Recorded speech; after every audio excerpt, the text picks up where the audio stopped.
Welcome to a deep dive into the twilight of our solar system. When we imagine our cosmic neighborhood, we often picture the clockwork precision of the inner planets, Mercury through Mars, or perhaps the majestic, stable swirl of Saturn's rings. We think of these systems as settled, finished, and calm. But if we venture further out, past Saturn, into the domain of the ice giants, Uranus and Neptune, that sense of calm evaporates completely. Here, in the dim outer reaches of the solar system, we do not find static dead worlds. We find moons engaging in dances of avoidance to prevent catastrophe. We find evidence of ancient captures that shattered entire satellite families. We find rings that are not ancient monuments, but dynamic, fading structures held together by invisible gravitational shepherds. The satellite systems of Uranus and Neptune are active, chaotic, and evolving laboratories of orbital mechanics. Today, we are going to explore the doom clocks ticking down to moon-smashing collisions around Uranus, and the spiraling death watch of Triton at Neptune. These dynamics offer some of the most thrilling science in modern astronomy. Let us begin with Uranus. This planet is often called the oddball of the solar system, and for good reason. It spins on its side, with an extreme axial tilt of 98 degrees relative to the ecliptic. It is essentially rolling around the Sun. This unique orientation has profound consequences for its 27 known moons, creating a dynamic environment unlike any other. While the 5 major moons, Miranda, Ariel, Umbriel, Titania, and Oberon, inhabit relatively stable, equatorial orbits, the inner system tells a different, much more violent story. We need to look closely at the inner moons of Uranus, a collection of bodies often referred to as the Portia group. This group includes Bianca, Cressida, Desdemona, Juliet, Portia, Rosalind, Cupid, Belinda, and Perdita. These are dark, small bodies, and they are packed so tightly together that they challenge the very definition of orbital stability. They orbit within the planet's Roche limit, or just outside it, moving at breakneck speeds to stay aloft. Current models suggest that this system is fundamentally unstable. Unlike the resonant harmony we see in Jupiter's Galilean moons, the Portia group is chaotic. It is a traffic jam in space. Consider the tiny moon Cupid. This moon was discovered only in 2003 by the Hubble Space Telescope, and it appears to have the least stable orbit of the entire group. It is locked in a precarious gravitational dance with its neighbor, Belinda. Research indicates that due to resonant interactions, Cupid is likely to collide with Belinda within a geologic blink of an eye. We're talking about a time frame between 1,000 and 10 million years. That might sound like a long time to us, but in the history of the solar system, that is barely a moment. It is not just Cupid and Belinda. The moons, Desdemona and Cressida, are also on a collision course. Their orbits are separated by a mere 900 kilometers. To put that in perspective, that is roughly the distance from London to Berlin. These are two moon-sized objects moving at thousands of miles per hour, separated by the width of a single country. Simulations predict they will slam into one another within 1 million years. These impending smash-ups suggest something profound about the rings of Uranus. It implies that the rings we see today are not ancient primordial features left over from the formation of the solar system. Instead, they are likely the debris of former moons that destroyed themselves. The Uranian system is essentially a grinder. It is constantly processing moons into dust and reaccreting them into new, smaller moons in a continuous cycle of destruction and rebirth. Moving further out from this chaotic inner zone, we encounter Miranda. Miranda is often described as a Frankenstein moon. If you look at images of its surface, it looks like it was smashed apart and hastily glued back together. It is a jumble of giant canyons, known as Veronae, massive fault scarps, and strange racetrack-like features called coronae. This chaotic geology bears witness to a violent, dynamical past. Astronomers believe that Miranda was once locked in a 3-to-1 orbital resonance with the moon Umbriel. This resonance is a key concept. It means that for every 3 times Miranda orbited Uranus, Umbriel orbited exactly once. This rhythmic gravitational alignment pumped eccentricity into Miranda's orbit, stretching it out. This stretching caused massive tidal heating, essentially kneading the moon's interior like dough, melting it and reshaping its surface. Furthermore, as Miranda moved in and out of these resonances, it may have tumbled chaotically. This means its north pole would have wandered erratically across its surface, subjecting the crust to immense stress.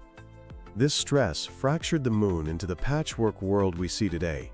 It is a fossilized record of orbital violence. Now, let us leave Uranus and move out to Neptune.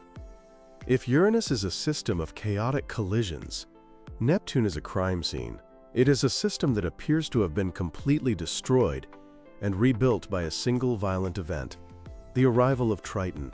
Triton is the only large moon in the solar system that orbits in a retrograde direction. That means it orbits opposite to the planet's rotation. This is the smoking gun evidence that Triton did not form with Neptune. It was a Kuiper Belt object, captured billions of years ago. When Neptune captured Triton, the gravitational shockwave would have been catastrophic. Triton's initial orbit was likely highly eccentric, or oval-shaped, weaving through the existing system of regular moons like a bowling ball. This arrival would have scattered the original moons, sending them crashing into Neptune, ejecting them into space, or smashing them into each other to form the rubble that eventually coalesced into Neptune's current family of small inner moons. We have evidence of this scattering in the moon, Nereid. Nereid has one of the most eccentric orbits of any moon in the solar system, swinging from 1.4 million kilometers out to 9.6 million kilometers from Neptune. It is likely a survivor of the original system, flung into this wild exile by the gravity of the incoming Triton.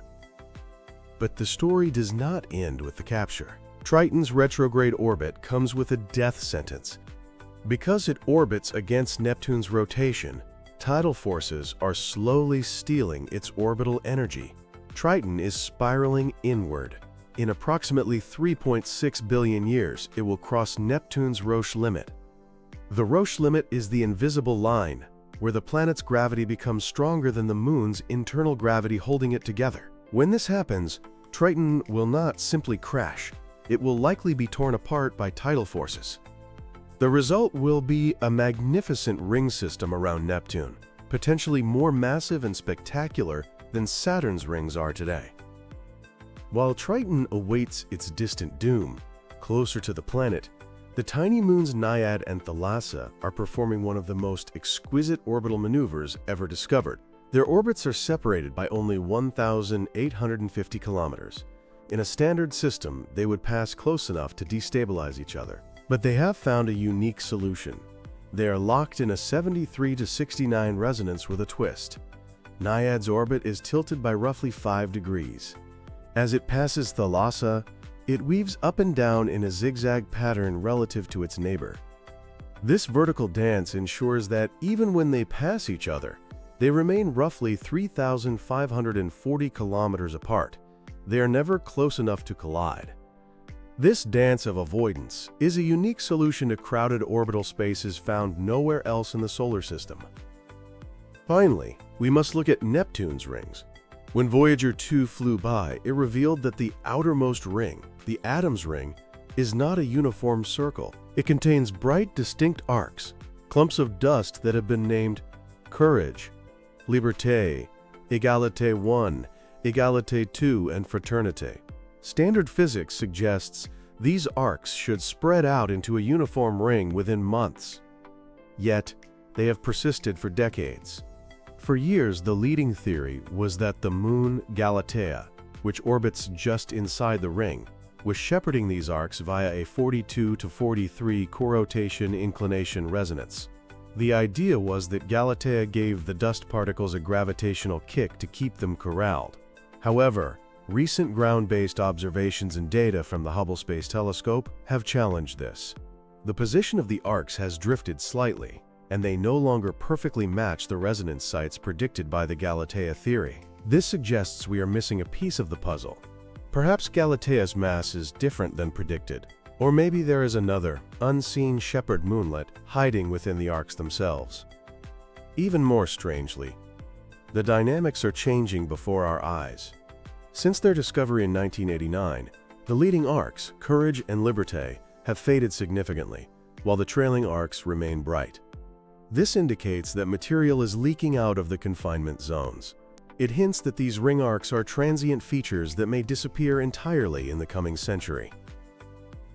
Our understanding of these complex dynamics relies heavily on data from a single flyby, Voyager 2 in the late 80s, and distant telescope observations. However, the planetary science community has identified a Uranus orbiter and probe as a top priority flagship mission for the coming decade. Such a mission would revolutionize our understanding. By orbiting Uranus, a spacecraft could measure the libration, or the slight wobble, of moons like Miranda. This could confirm if they have subsurface oceans, which affects their tidal evolution. It could track the chaos of the Portia group with precision, refining the time to collision estimates and helping us understand how planetary systems destroy and rebuild themselves. It could also analyze ring particles directly, confirming if the dust is indeed fresh debris from a recent moon collision. Until then, the ice giants remain the frontier of dynamical astronomy. They are a place where moons dance, crash, and die, in a silent, frozen ballet that shapes the architecture of our solar system.